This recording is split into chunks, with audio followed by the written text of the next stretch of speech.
for a while. There we go. You Sorry, missed wanted to make jokes. I don't have any more jokes planned, so that's devastating for the people who aren't logged in. Um, okay, so our Corporate Pathways to Partnership project, we launched our Corporate Pathways to Partnership fundraising effort we launched. Um, and that was something that is intended to kind of get larger dollars and a different source of dollars to fill our to fund our projects. So that's so far so good.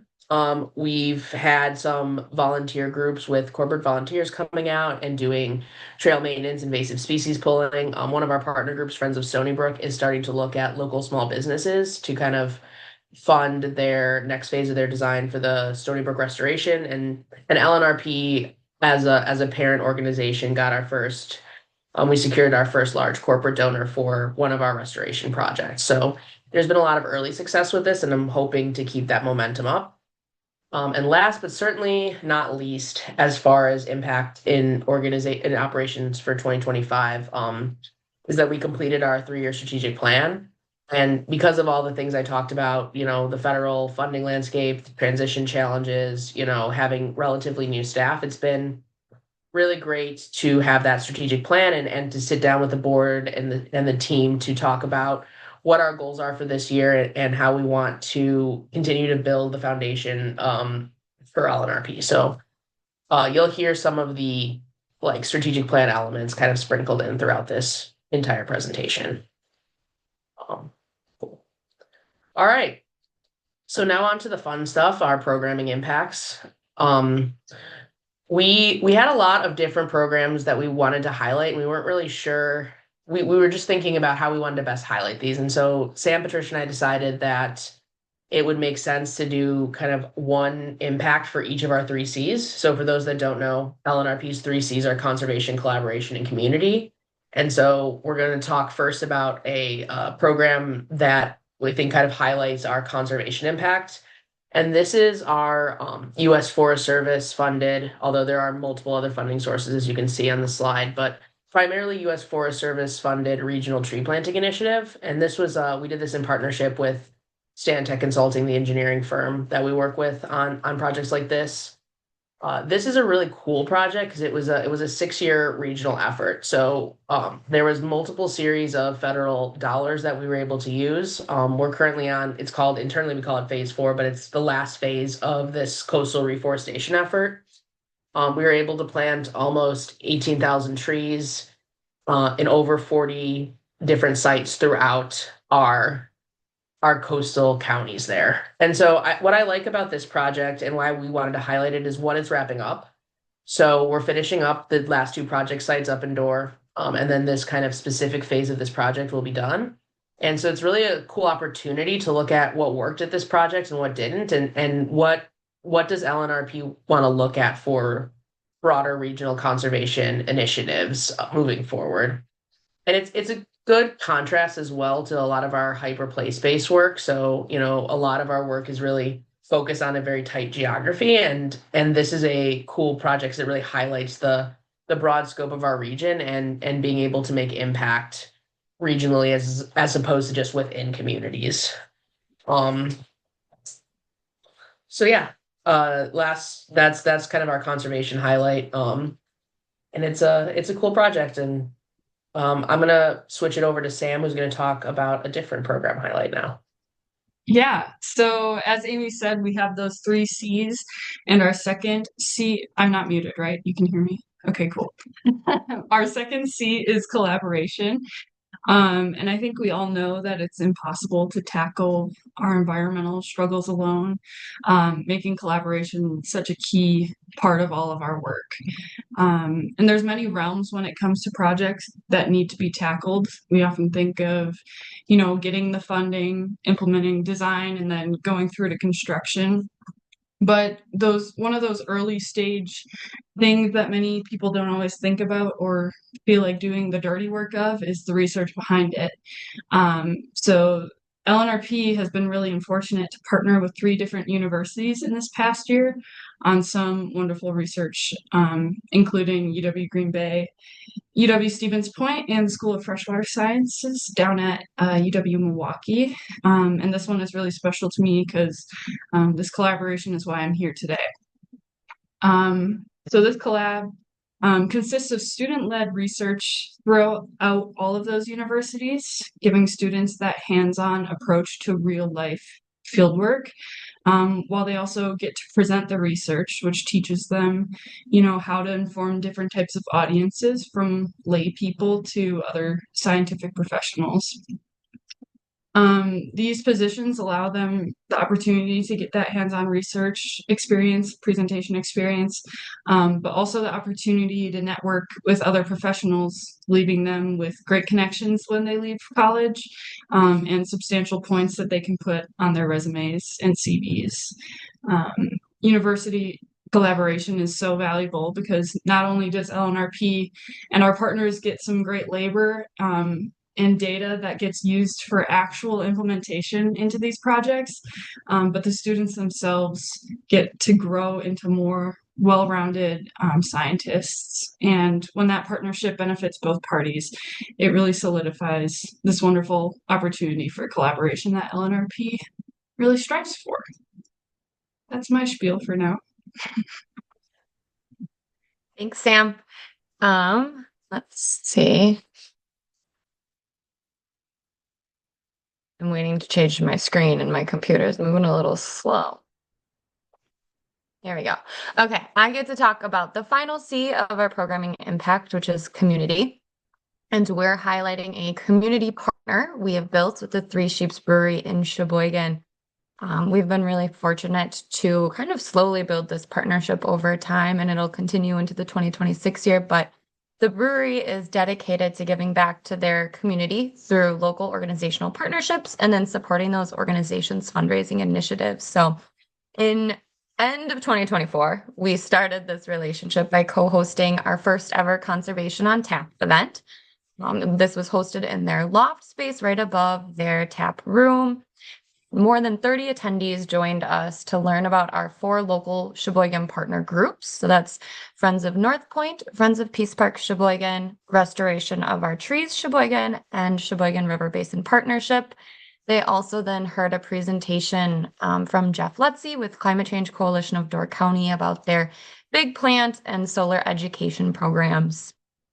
After that, in 2025, we were recognized as their April nonprofit of the month. And over $1,600 was raised through Pilsner sales during the month of April then. And after that, we supported the coordination of a beach cleanup event with Three Sheeps, Friends of North Point, and Friends of Peace Park, where over 50 volunteers collected over 120 pounds of trash along both the Delland and North Point parks. We're continuing that relationship for the 2026 year, and just a quick plug that you can see on the screen. Everyone's invited to join us out on April 19th for our Lakeshore Love Brewery benefit, which will be from 12 to 5 p.m.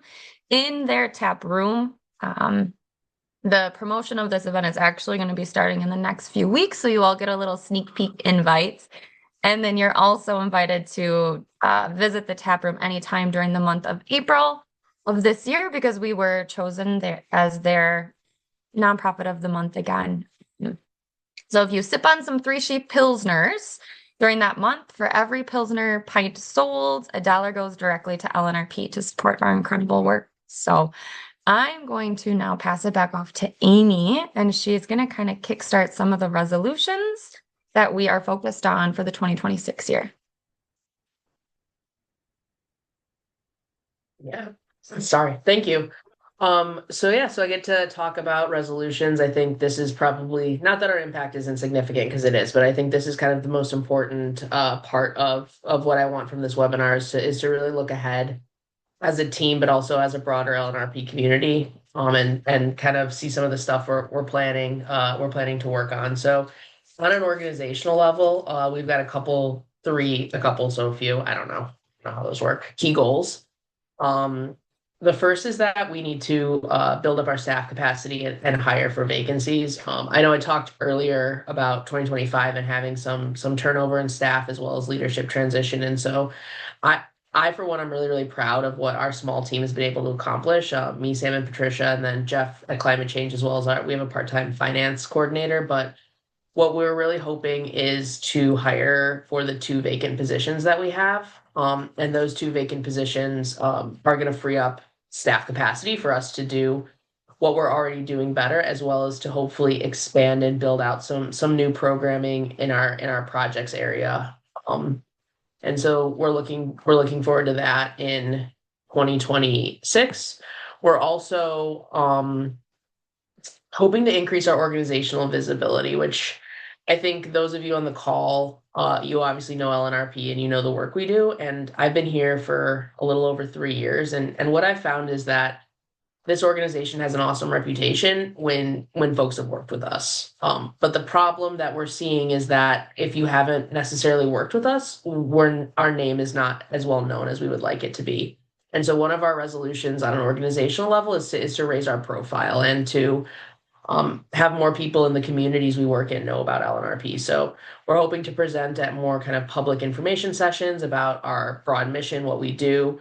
We're also hoping to present at some more conferences. So I'll be presenting at Sweetwater's Clean Rivers, Clean Lakes conference, which I never can say without slurring that together.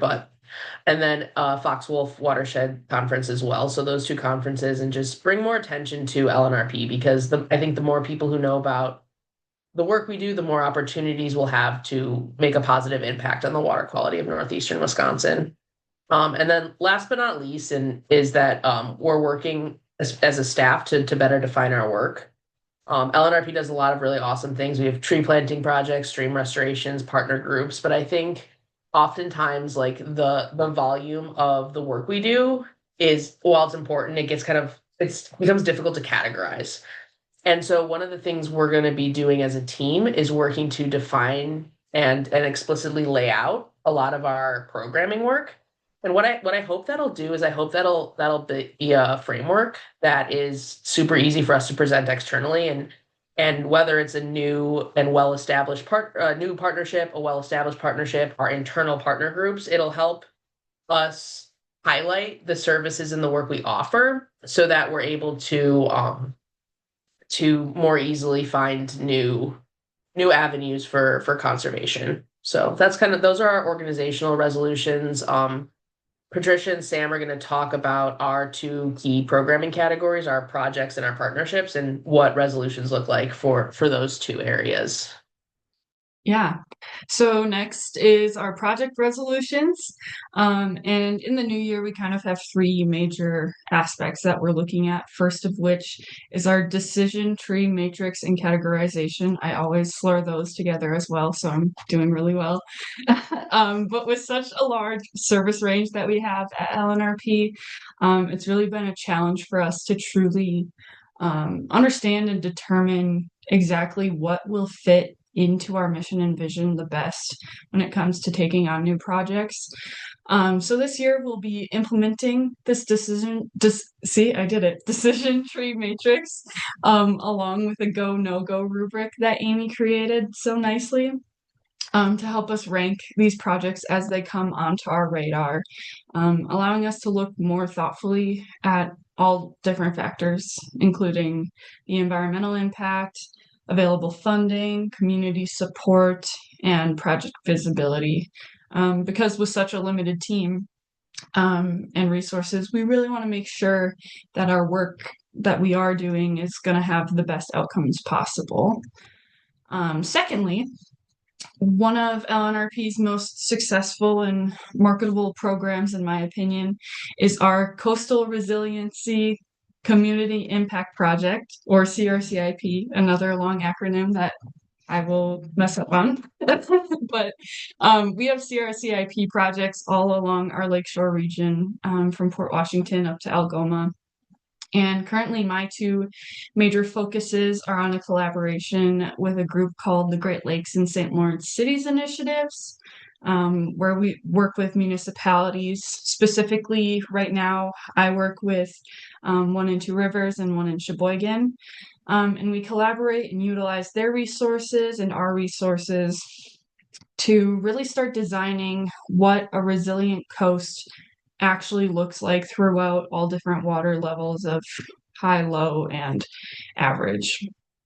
LNRP is there to kind of bridge that gap between the local government and jargony engineers to the people that actually live in those communities, as well as we support project funding through grants and other avenues. And lastly, on our project resolution is evaluating and revisiting past projects.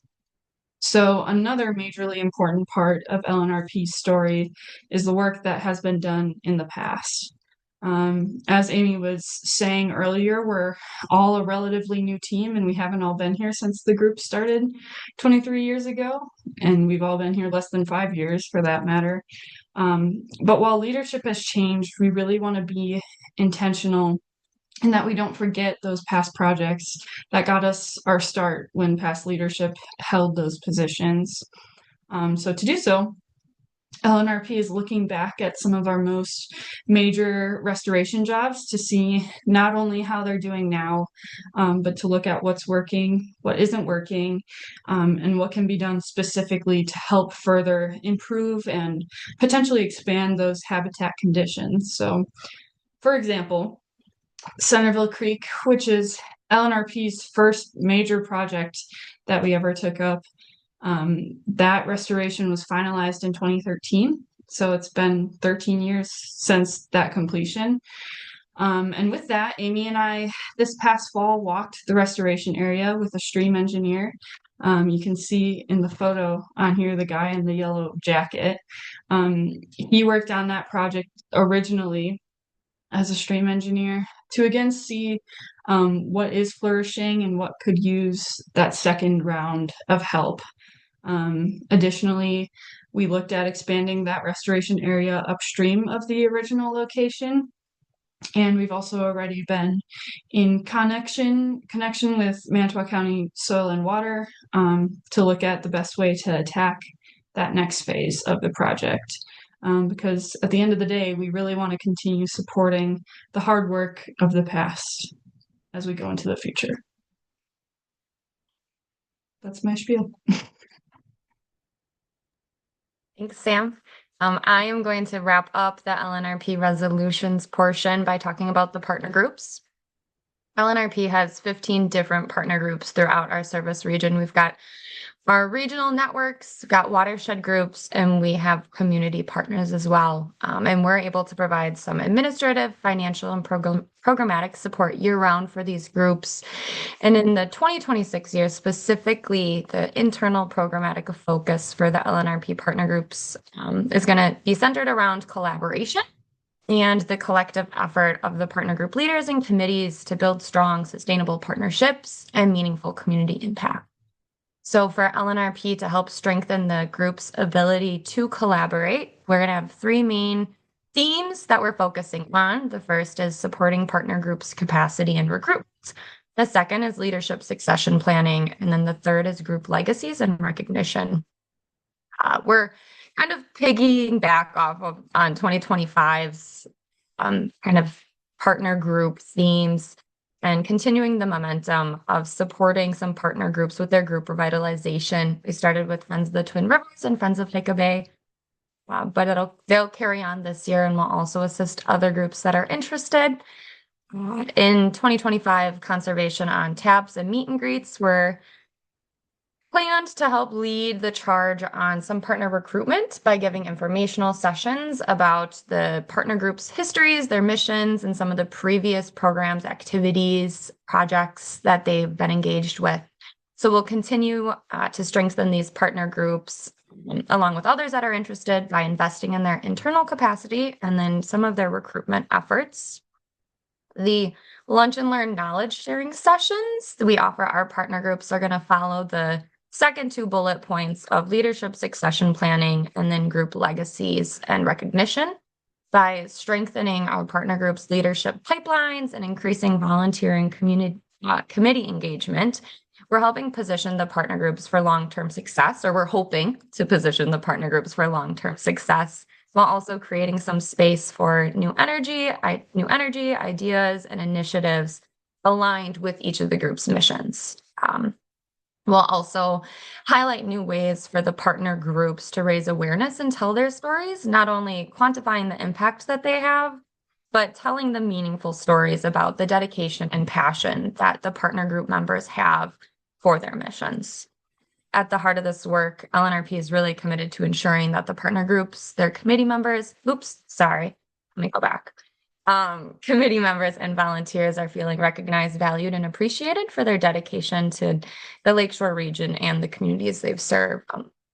LNRP's impact, I personally believe, is centered around our partner groups, and we want to support their needs and then support their needs and desires to bolster their success in the Lakeshore impact. So with that being said, I get to transition us right on time with our schedule to the partner group presentations. So just a quick run through again, we're going to have Climate Change Coalition of Door County, Niagara Escarpment Resource Network, Friends of North Point, Friends of Manitowoc River Watershed, and Friends of Stony Brook all present. At the very end, we do have a question and answers slide where everyone's contact information is listed. So like Amy said at the beginning, if you have additional questions for any of the presenters this evening, we're happy to put you in contact with them if we're not able to get to all the questions. Partner groups, just so you guys know, you have up to 8 minutes each. If you hit around the 7-minute mark, I'll very gently jump in and just let you know you only have about a minute left to present. I'm in charge of the slides, so when you need a slide transitioned for you, just let me know and I will help us move along to the next one. So we're going to kick this off with the Climate Change Coalition of Door County, and I'm going to pass this off to Jeff Lutze, their executive director. Wonderful. Thanks, Patricia. Hello, everybody. I'm Jeff Lutze, the director of the Climate Change Coalition, also a staff member of LNRP. I start with a personal note. I feel super fortunate to be able to work in this world of conservation. I probably joined this world the same way a lot of people did, as a volunteer and as a tree planter. And I love this work.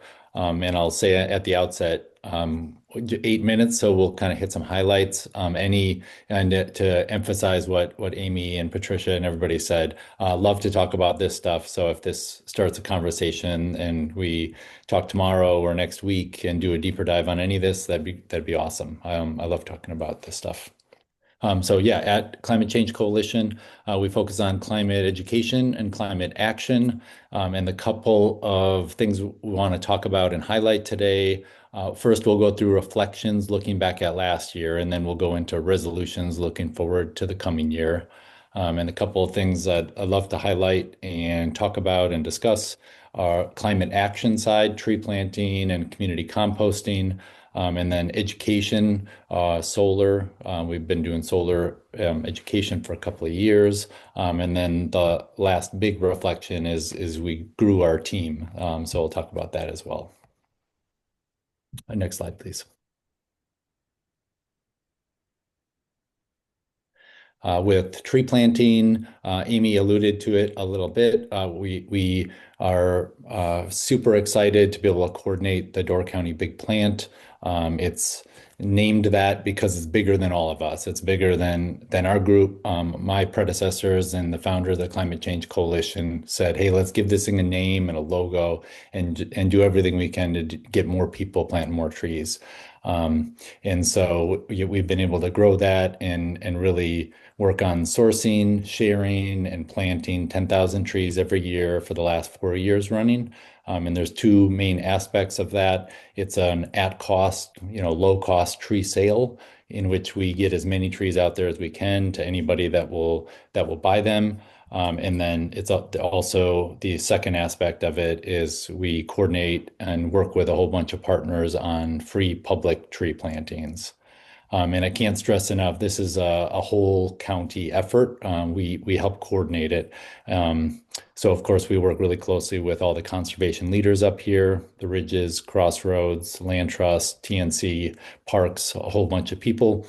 And then so coordinating with those conservation groups, but it's also businesses, friends groups, churches, towns, community business associations as well. So it's a huge team effort. And yeah, we love helping to coordinate it. And then one last note on the community tree plantings. Those every year we try and do 5 of them in the springtime and 3 of them in the fall, roughly works out to be. And those are at normal kind of conservation sites, like some of those conservation partners. But we also try and kind of use that as an opportunity to find new partners and go find a municipality that wants to plant trees or a park, and coordinating with Stantec and the grant that Amy mentioned before. So huge team effort, a lot of coordination, a lot of collaboration for sure. Next slide, please. And then the biggest change and the biggest really acceleration of the tree planting happened this last year, happened with the Boreal Climate Survivability Project. Again, big team effort, all of tree planting is, but this really is a collaboration between LNRP and the Ridges and wouldn't be possible without funding from Daybreak. And the real push here was the question everybody asks, me included, is how many of our trees make it? You know, we get 10,000 trees out there in the world and we plant some of them, but a lot of them get planted by individual landowners and a whole bunch of other groups. How many of them make it? This project is really to put names and numbers, put little tags on 2,700 of those trees and watch them over the years and over the decades. So we just planted those 2,700 trees this last year, 5 different sites, half acre at a time. That picture is hard to see, but each one of those little dots is a tree site. It's on a perfect little grid. We talked to a bunch of professors at a whole bunch of different places at Morton Arboretum and Minnesota and a couple other universities. So each of those sites has 300 to 700 trees, and we're going to watch it over time on which ones make it, which don't, and investigate with a whole bunch of research on soil, water, atmosphere, sun, and see what we can learn so that we can get smarter on all the other 10,000 trees we do every year after it. Okay, next slide, please. So in addition to climate action, tree planting, community composting is a huge effort that we've been working towards the last couple of years. Of course, the best way to compost is at home, but not everybody can do that at their home or business. So we've been working on educational resources, and we've set up a community composting network where there's a bunch of people that will allow anybody to throw food scraps on their property. So for all those people that live in apartments or condos.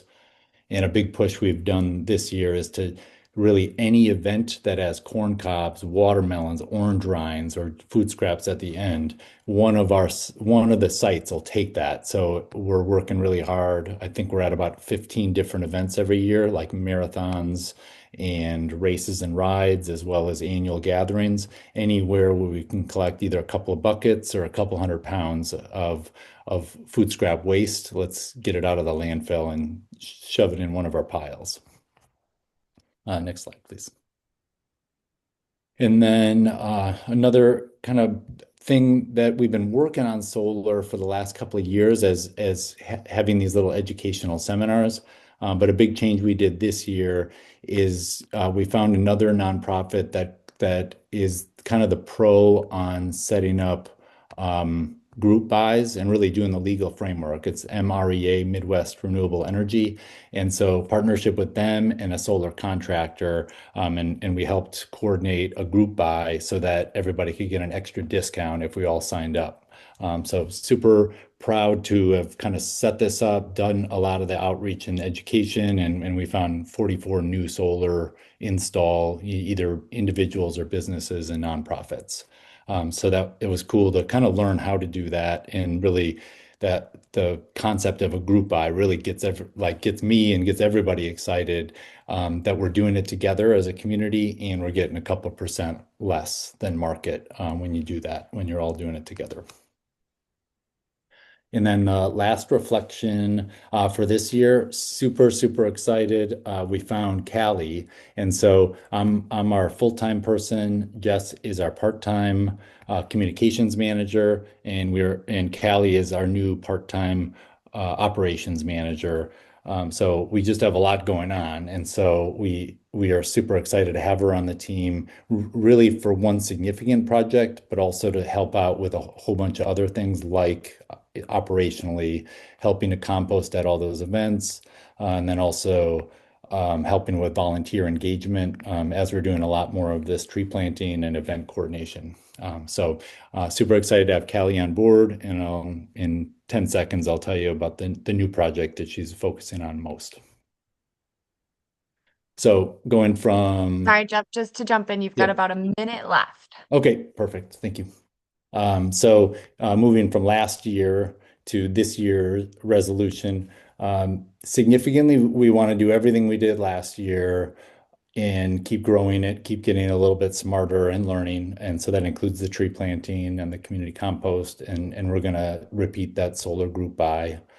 And then the biggest new thing that we're doing this year is we've been dreaming this up for the last couple of years, and we finally set it up, and really because we have Callie on board, we can do it, is we set up the Climate Forward Business Program. If you go to the next slide, please.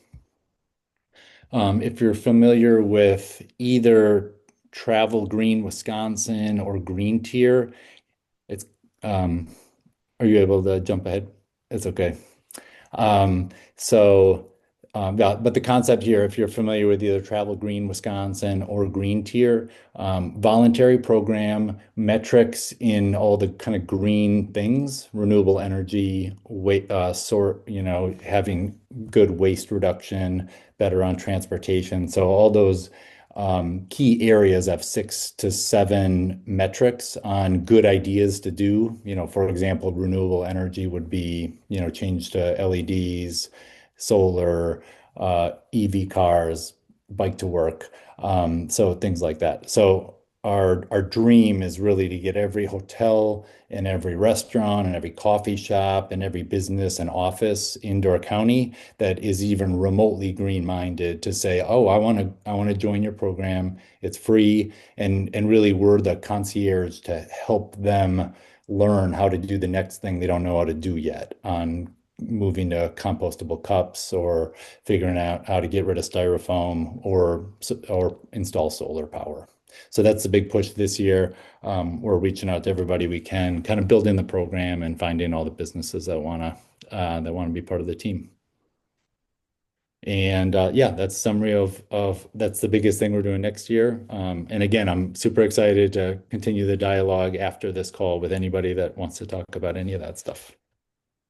Awesome. Thanks, Jeff. Sorry, I got a little laggy there. My keypad kind of got stuck on me, and then my arrow key didn't want to move over. So, Amy, 2026 operational goal is to buy Patricia a new laptop, maybe. But with that, we're going to move on to the Niagara Escarpment Resource Network, and Eric Powell will be giving their presentation as their steering committee chair. Well, good evening, everyone. Thank you for the opportunity to share. So, 8 minutes, I think I can fit everything in, but I think for a lot of folks, you've known that we've done a lot of work over the decades, and I just calculated before the event here tonight that I've now officially been involved in this organization for half of my life. So who knows what the future holds. Before I forget and have to race at the end, I do want to express my appreciation and thanks to LNRP and LNRP staff. Our organization wouldn't be where we are, where we've been without them. And I think across, the transition and staff that are no longer with, their passion, their experience, and all of that and their knowledge have certainly helped us, and I'm sure all the other organizations. And I also feel they're a little bit like a bartender, a good shoulder to cry on and drink a beer with occasionally. So therapy. So We've got 5 program areas, and we've had a lot of ups and downs this year, maybe like our state of our nation a little bit. And like any organization, we're in transition, maybe a little bigger transition than we've had in previous years or decades. I'll let you go to the next slide. See what I ended up here with. So, but I'm going to go through just a few programs, some highlights over the past year. I think one of our more constant successes, at least getting as much out of it as we put into it, is our ledge tours. This is something that we started early on with our program, basically opportunities to get people out into some of the sites and learn about the escarpment and be a little more hands-on. Oftentimes, obviously, trying to get expert speakers. Few photos here of the Dodge County Ledge Park, and we had the former state geologist Ken Bradbury give a tour. Park staff also joined us, so that was one of the nice events this year. We had a good attendance, but it was slowed because we chose to do it on the day with a 104-degree heat index. And so it was probably about 92 degrees when we started our hike. But the beautiful thing was, once you got up next to the escarpment and the cliff faces, the temperature dropped 20 degrees. The cooling effect that it has is unbelievable. So we had a great day. We also did a fall one. We've done this one fairly routinely now, I think for the last 4 years at Red Banks Alvar in Brown County. Land itself is either owned by DNR or the Northeast Wisconsin Land Trust, but they manage the Alvar, which is a very rare ecosystem and around the Great Lakes. And we've been doing seed collecting. So getting groups together that want to learn more about the Alvar, getting out, learning about the plants and doing seed collecting, I think is a good thing, gives us an opportunity to be a little more hands-on, and we're hoping to expand that program as the years go on. But the ledge tours always seems to kind of be our bread and butter. People appreciate it. It does help expand our network and our brand, if you will, also. And we definitely want to keep doing that. Next one.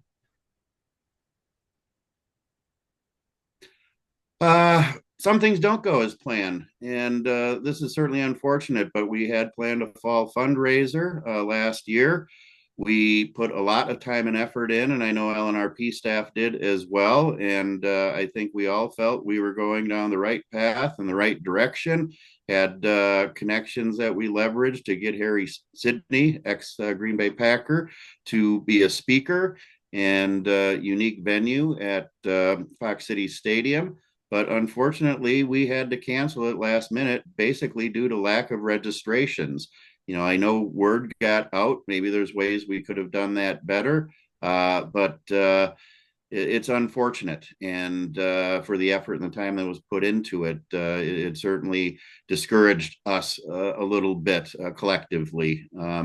But I think as a result, and certainly we don't, hold any secrets here, but I think that was the trigger that ended up having us lose one of our key steering committee members, Steve DeBaker with Trout Springs Winery, who has been a very dedicated and passionate individual who brought a lot to the table and did a lot of work and made a lot of successes. Steve was one of the ones behind the Wisconsin Ledge American Viticultural Area designation. And so he decided to resign, and we'll still stay friends, and certainly no harm done. But it's going to cause us to look at that and what we do moving forward, because Steve was an integral part. So we dread losing him that way, but I hope we stay in communication, and I'm sure he'll still be talking the talk out there with his customers at the winery and others. So next.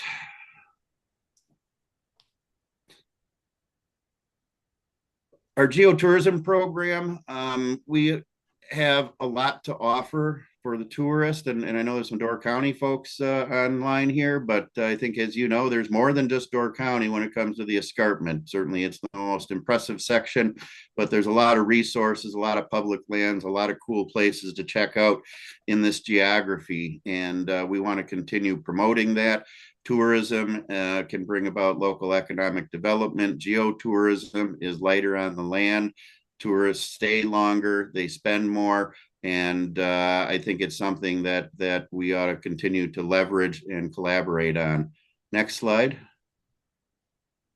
So we've started to update our geotourism management plan that was last done in 2020 during the pandemic. We did leverage a $50,000 grant to initiate the program from the Fox Cities Community Foundation. So that was helpful. We built a interactive online map with well over 100 sites on it and information about each one, contact information. But at this time, we found out that the program that was used to do that through Esri, they no longer supported, and we need to kind of start from scratch and rebuild that. So I'm going to be talking with a few folks with those skills, see if we can get some time donated, because that's a critical part of the geotourism offerings, is to have information about where to visit and where to go. So always work to do on that, but we're trying to reinvigorate it. Next. Also, as part of that, there's a picture of the story map, or what it used to look like. But we also have, as part of that program, an effort where we want to try and get interpretive signage, consistent interpretive signage at about 14 different sites up and down the corridor. This has been a very slow-moving project. We've collaborated with others to look at some designs. We've got a lot of material that we're still sorting through in terms of what the content would be in the messaging. And we obviously want to keep the local site in mind in terms of providing some information or context around that. So we're hoping that we can move forward on this in the next year or so, applying for some grants and getting some things done out there on the ground. But we consistently hear that there is lack of interpretive material at some of the most obvious places and spaces along the escarpment corridor, and a lot of opportunities and a lot of folks that want that. Next. Got about a minute left, Eric. That's fine. I'm kind of wrapping up. Capacity has been an issue, and we don't have as much people power as we need to do much in the other two buckets that we have. We do have project ideas, things we've worked on a bit under our learning program. Just prior to the pandemic, we were working with some peer teachers to try and get a curriculum developed that would be in schools along the escarpment corridor. After the pandemic hit, it all fell apart. And when they came back to school, they had other priorities. And so that's something we need to pick up on. Conservation, again, we've got some ideas. Our hands-on stuff at Red Bank certainly fits the bill, but we want to do some things that are more extensive and perhaps regional in nature. Just takes people. Last slide, I think. Next one. And yeah, so just general reflections, kind of a tough year overall, and ups and downs. I think it's fair to say that for many of our steering committee members, some who've been with us a long time, there were just a lot of things going on the personal level with each and every one of them, ranging from the loss of our state geology museum, Weiss Earth Science Museum, to me helping my mom through my dad's passing over the last year and a half. But everybody is suffering in that sense, and we just don't have the time that we used to. So we know the efforts are still valued, though. We hear that every day. I still hear from people on a weekly basis on average. So our resolutions, as laid out there, build capacity, recruit some folks, increase our fundraising so we can do more, and take care of some of the project backlogs and maybe some of the ideas that never got off the ground. Sounds easy, doesn't it? So with that, I will hand it back off to you. Thanks, Eric. Nern's been doing a great job this year. So, with that, we're gonna pass it off to Friends of North Point. Laura Clem is going to be presenting on their 2025 brief reflections and then some of the things that they're looking forward to in the 2026 year. So, Laura, I'll pass it off to you. All right, thank you, Patricia. So the big planting event at North Point happened in the spring last year in May, and we put in roughly 1,300 plants, native plants that we had purchased, of course. And we had a lot of volunteer help with that, which was really nice. And we got it all done in in the morning. So it worked out really well. And then we got a decent amount of rain afterwards, so we didn't have to go running around trying to water everything, which is not the case at some of the other locations where we have been putting in native plants. So this isn't strictly a Friends of North Point location because our main thing is just the bluff, of course. But we did also do put in native plants at the Plank Road Trailhead in Sheboygan, and also that was actually the year before 2024, but we continued doing some work on that. And this year was the Meadowlark trailhead for, it's not the trailhead, but the parking lot for the Plank Road Trail also got a bit of a makeover. And so we planted plants there as well as throwing around seeds and things like that that we had collected.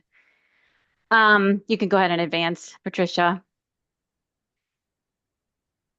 So the we're Star and I basically collected seeds from our own properties this year, which we then got help to collect the seeds from the plant material, both from the Kohler Company and also from the Kohler High School group helped us with that.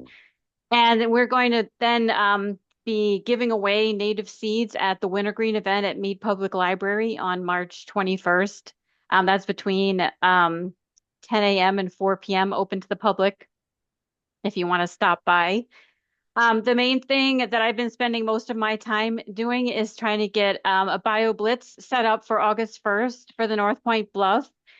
And it's been pretty exciting. I have had a lot of positive feedback from people who are willing to volunteer their time to act as experts in different areas to help us do this bio blitz. And that is actually continuing to evolve.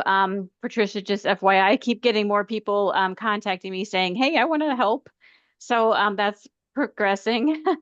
But it should be a really cool event. And I think some of the things that are most exciting to me is that this is an opportunity to kind of take a snapshot of what's happening at the bluff.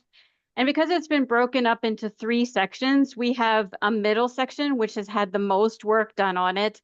Then we have a northern section, which is wasn't in as bad a shape as the middle section. And it has had some work done on it and was also already in better shape. And then there's a third section, which is in the southern portion, which has had no work done on it. And this is going to be a kind of an interesting opportunity for us to kind of take a snapshot of what's happening in those different sections with the idea that in another 4 or 5 years, we will take another snapshot, do another bio blitz to see how things have progressed. But also, because we do have these different sections, it'll be interesting to see the differences. I'm expecting, obviously, to see some big differences between that third section, which is in really bad shape and has not had nothing done, and the sections that we have been, doing work on. So it'll just be kind of cool to see how that plays out. And we will be putting everything on iNaturalist. So it will be, out there available for anybody to look at and also be available for future use, which I think is kind of cool. So that's pretty exciting. And so we definitely have sections where we're for people to identify birds, plants, bumblebees, and butterflies. And as I said, I've been getting more people contacting me, so it's very possible that we'll be able to identify some other things as well. And then as far as our native planting efforts, we really don't have any major native plants, but we will continue to be removing invasive species. And these are ones that can be easily removed, such as wild lettuce and Dame's rocket and Queen Anne's lace, those kinds of things, which we can easily do by hand. And we have had, quite a bit of interest of people who are interested in helping with that. So we are going to plan a few events like that, both at the Bluff and also at the other 2 locations where we put in native plants. That's pretty much all I've got, I think. And I put a little note here for myself so I wouldn't forget anything. We continue always putting out native seeds. So Star and I, we collect our own native seeds and we continue to throw those out at all the different locations. And we're talking about, really basic stuff, like asters and goldenrod and bee balm, all the things that are very common that you really can't have too much of. And of course, whenever we are able, we put in other things as well. But that's pretty much it. Awesome. Thank you so much, Laura. We're going to move on to Friends of the Manitowoc River Watershed, and I will pass it off to Mark Nichols.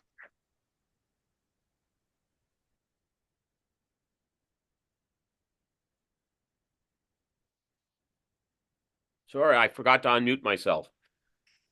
2025 is our 13th year for the Friends of the Manitowoc River Watershed, so we were happy about our continued existence.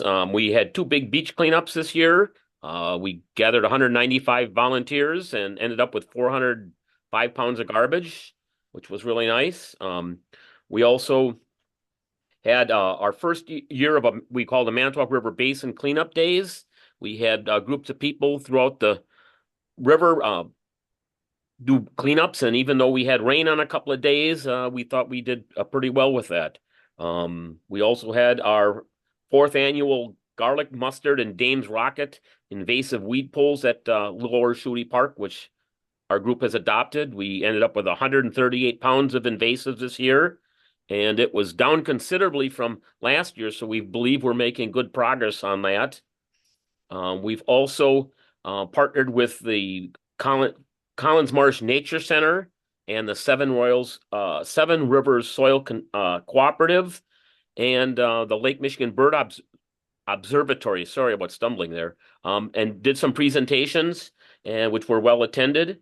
And looking up into 2026 this year, we full schedule events, beach cleanups in May and September as usual.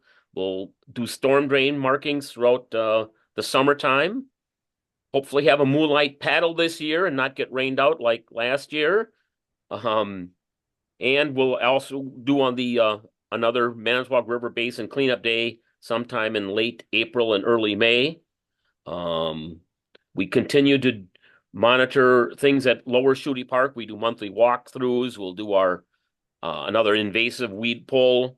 We're going to meet with the Lake Michigan Bird Observatory people to identify areas that we could get some nesting boxes for birds, and also work with Glacier Land on native plant identification and do some native plug planting if we can work that out. We've also adopted a portion of a highway in Manitowoc, so we plan to clean that up a couple of times a year. And we've talked with the Chamber of Manitowoc County about possibly joining them, seeing if that might get us some access to some businesses that might be interested in helping us out, whether providing volunteers or doing it financially. We also will continue to have water monitoring through the WAVE and the TMDL programs. And that's what that looks like right now. And of course, can't leave this presentation without thanking all the people on the LNRP staff for making a lot of this possible by just providing staff and leadership and ideas. So that's what we're up to. Awesome. Thanks, Mark. You're welcome. We're going to move into our last partner group presentation for the evening, and that's going to be led by Judy Hartle with Friends of Stony Brook.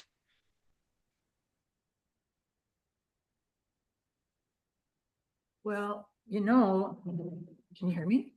When a bear is wearing socks and shoes, he still has bare feet. So, and we move forward with nature. We still have to acknowledge that we have to be in tune with nature.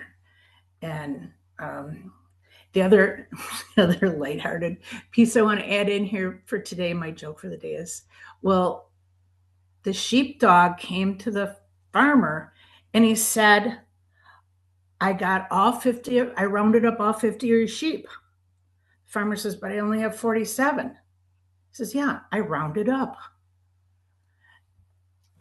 And I can see these aren't hitting well, but anyway, the reason rounding up volunteers is a pretty tough job. And I appreciate Eric mentioning that. And truthfully, Jeff and Eric, when I saw that you two were on the speaking list, I was a little bit intimidated because I see you as rock stars in this area.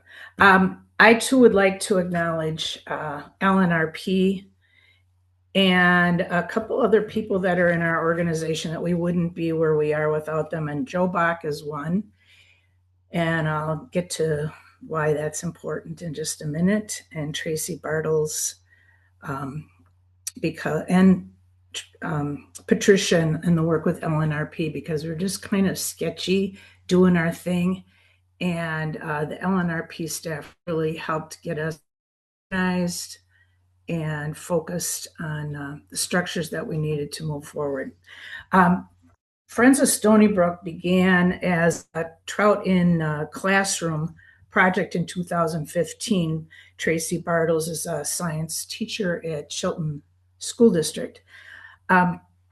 During his time, he was able to get some funding from Chilton Area Foundation, and they realized that they need a place to put their trout, and we found that Stony Brook is the only cold water stream that's really viable for trout. But we needed some additional help to rehab that stream, and that's where Joe Bach came in. It's always about face-to-face. It's always about people. And I know all of you know that it just comes down to relationships. And Joe, who is a trout fisherman, also a conservation-minded person, went to local farmers and said, hey, we need you to provide easements on the stream because DNR won't give us money for grants if we don't have easements along the way. And that's kind of a hard sell in our area because people are pretty my land is my land kind of attitude. But through his work and through his relationship building, we were able to develop a number of easements, which helped us move our project forward. So we have 1.25 miles of stream that those easements allowed us to have access to. The other people that were really involved in this, Calumet County Land and Water Department, Danny Santry, I see Danny's out there this evening, and the work that they did in coordination with all of the rehabbing of the stream. It's just been a very good collaboration of interested parties. And our focus is conserve, protect, and restore the Stony Brook stream. We've released over 3,000 trout, approximately half brook and half brown, as fingerlings that were raised in the classroom by students, highlighting students. We're always trying to get the next generation involved in conservation, in environment issues, and this is a perfect marriage of rehab and kids getting involved. So we're not really geniuses. It just kind of happens that way, and it's a wonderful way to do it. Sororities offered the first easement, and we worked with them. We started, actually, the TIC program started in 2016, and by 2020, we were able to provide our first field day to the public because we had done enough rehab on the Sorority part of the stream, and that rehab included some meandering, adding riffles, pools, lunkers, and putting in a better fit for a culvert so that the stream had a better flow. And to look at it today and what it looked like before is just It's just beautiful because it's, once again, it's the bear's feet. The stream is the stream, and it's taken on its own nature. Yeah, so in 2019, we were able to expand from 2015 to 2019. We were able to secure more funding from the Wisconsin DNR Education Grant, Fund for Lake Michigan, NRCS, DNR Surface Water Grants were just a few of those. And then LNRP came in 2020 and helped us establish Friends of Stony Brook in a more institutional way. And as I said, I kind of skipped around here. So in 2021, we did have our first field event on the Sorheide farm. By that first part of the stream rehab, we were able to invite county board members, other interested parties from the community, and show off that first 500 feet of restored stream.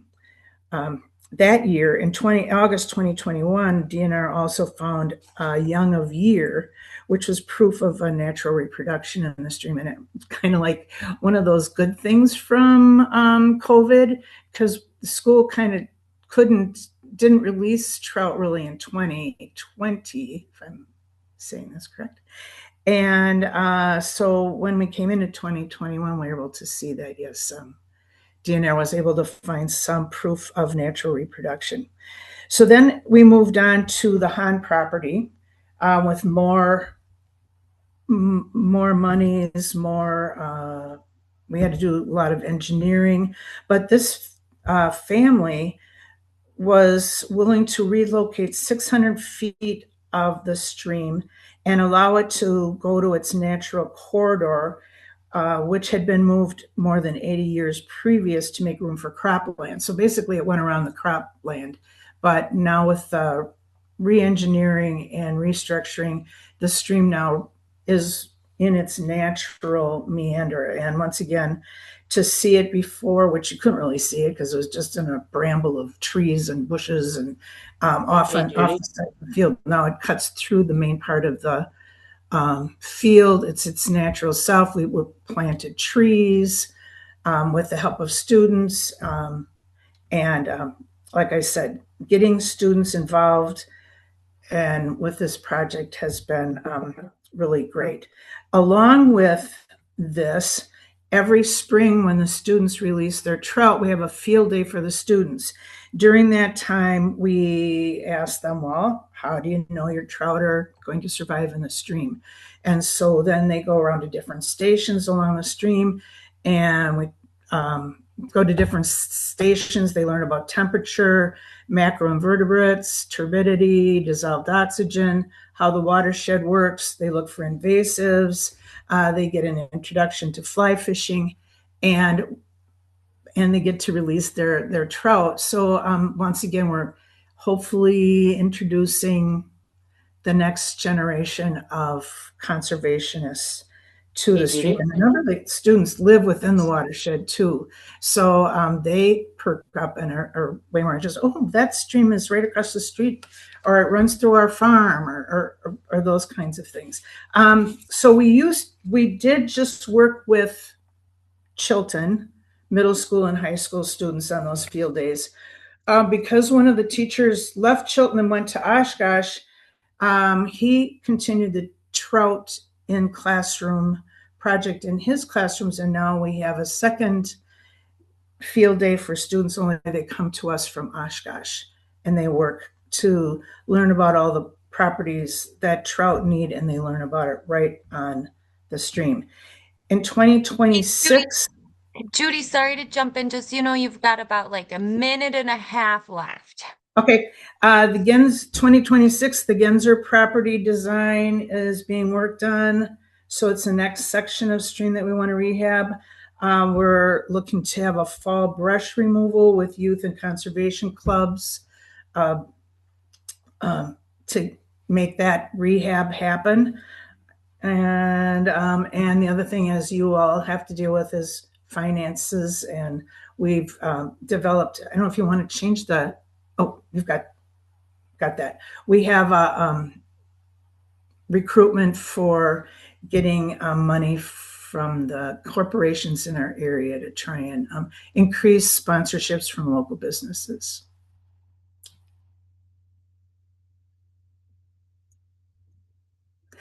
I'm going to close with one more little story. So what are you if you drive a Subaru backwards in reverse? You are a bus. And when you're singing while doing it, what are you? A backup singer. Judy, you're making me laugh. Not everybody's muted, so you can't hear their laughs. I'm sure that everybody else is laughing. We're small compared to a lot of the rest. We're laughing. I needed this laugh too, by the way. We're small in terms of outreach because we're just focused on our stream, but we're trying to get people to really be focused on supporting the stream. Awesome. Thank you. Okay, cool. So thanks to Judy, Mark, Laura, Eric, Jeff, and all the partners who just presented. We've got 15 minutes left. I think we were gonna do questions from the chat, but there really didn't seem to be many. If anyone has any questions that they want to ask with their voice, if you want to raise your hand on Zoom, we can do that. Otherwise, it was, really great to talk to everyone. Mary, I know you. Oh, Eric, go ahead. Yeah, I just had a question earlier about your event at Three Sheeps. You said you had about 30, 35 people. Do you know what happened with those 35 attendees? Did any of them happen to join a partner group or? Yeah, that's a great question, Patricia. Capacity built?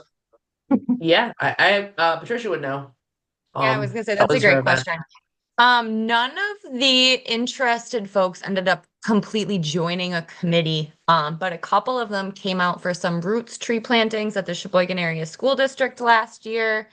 And then several of them actually ended up joining a couple of the partner groups' mailing lists and then LNRP's mailing list. So, okay, to start, good to know. Might need to replicate that.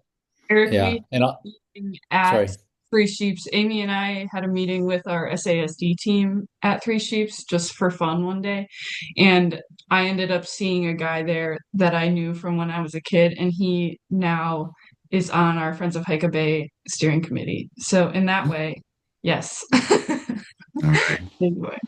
Jeff, what were you going to say? Jeff, yeah, go ahead. yeah, and I just wanted to add not an internal LNRP connection, but an external one. Jacob from Sweetwater was there, and that was the beginning of me meeting him and us having a discussion that's kind of got into asking for a grant and figuring out how to share tree planting more. And so Amy and Jacob and I and Katie Kraus have all had a bunch of discussions on how we can be better tree planter sharers, having little summits. So yeah, so there was definitely a very good external connection that happened at that last Three Sheeps.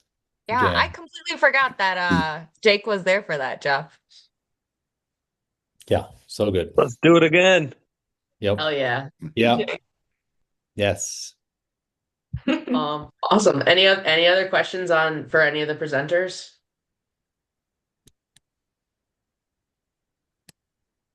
I know this wasn't a presenter one, but Mary asked about a spring beach cleanup, and the Great Lakes Alliance is hosting theirs April 24th through the 26th, I want to say it is.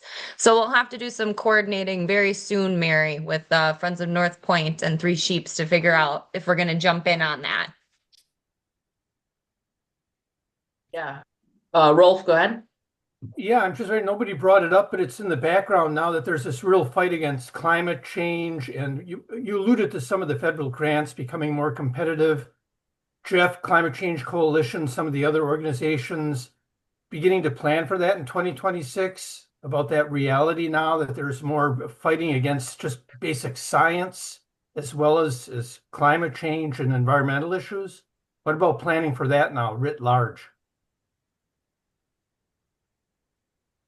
Yep. Jeff. Yeah, one thought. I mean, our biggest thought that preceded me is stay above all of that. Be nonpartisan. Go look for win-wins straight across the board. We're not an advocacy group. We're a go do climate action, which is like there's still, even though it kind of feels like the opinions have all gotten sour again. We started when less than 50% said climate is changing, we're doing it, and we should do something about it. And then that's actually got to greater than 50% on all three of those, all across the country. That now greater, at least 2 years ago when the surveys happened, 60 and 70% of people believed it was happening, believed we should do something about it. But our philosophy is like don't be advocating, like make sure we're looking for win-wins. Bunch of Democrats and a bunch of Republicans all want to plant trees for all their different reasons. Same as solar panels.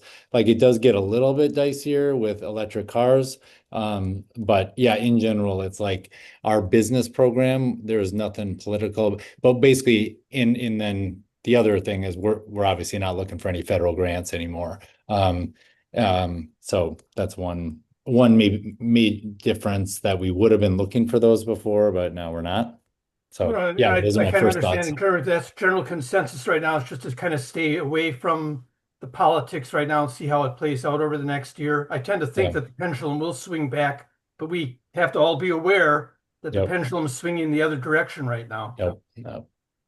It's hard not to be, especially Yeah. when you have that upbeat talk about involving, kids and students and getting them excited, be it BioBlitz and doing biological survey work or planting trees. It's hard to maintain that enthusiasm when the pendulum's going the other way right now. But I understand the rationale. Mhm. Yeah. Yep.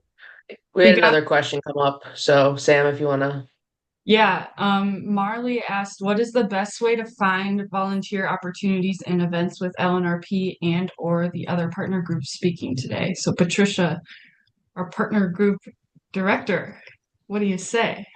Well, actually, my first thought was Sam. Hello, Lakeshore Digest. Yeah. So LNRP, we have a mailing list that goes out every month, right in the beginning of the month, where we post everything that I can find pretty much that has to do with environmental engagement in some capacity. It's events, engagement opportunities, and news generally. And they go out once a month. If you aren't already subscribed to that list, I will subscribe you to that list, or you can subscribe online somewhere, I think, on our website. Yeah. The Lakeshore Digest, if you subscribe to the LNRP mailing list, which you can do through our website, you'll automatically get all the Lakeshore Digest. So like Sam said, that's a once a month e-blast that goes out with volunteer opportunities, events in our service range, and we highlight the work that's being done by our internal partners, but also external partners and other organizations that have opportunities as well. So those of you that are representing another nonprofit agency on this call, if you guys have events ever that you want to promote, if you send them via email to Sam, she'll include them in Lakeshore Digest. But we've gotten a lot of really good feedback on that, and that's been a really good way to keep everyone connected within our service range and volunteering at each other's events. So that was a great question. Thank you. Absolutely. The other place I would direct you to is the Facebook pages of all of the partner groups that we have. Climate Change Coalition, Niagara Escarpment Research Network, Friends of the Manitowoc River, and Friends of Stony Brook all have a Facebook page that they routinely update with new events, stories, posts. And then Friends of North Point does not have a Facebook page, but LNRP promotes any activities that they are hosting on our events page. So. All right. Awesome. Any other questions before it's Miller Lite time? Your nightly Miller Lite. Yeah, my nightly one single Miller Lite. Yeah. All right. Well, thank you everyone for coming. This is our first one, and I was really excited about it, and it was Patricia's idea, so it was a fantastic idea. So hopefully we have another one next year. But it was great to connect with everyone. So thank you so much. Nice work. Good seeing some faces. Thanks Yeah, for joining, thank you, everyone. everybody. This was Thanks, excellent. thanks, Really everybody. well done. Yes, Just thank Nice wonderful you. job. hearing to everybody. Nice job, Aye. Tricia and Thank Amy. you, ladies. Bye. Cheers. Peace. Brock Wettenkamp says, thanks everyone, that was great. It's Miller time. Hell yeah, it is. Hell yeah, it You is. got a friend. Bye, everyone. Bye. Bye, everyone.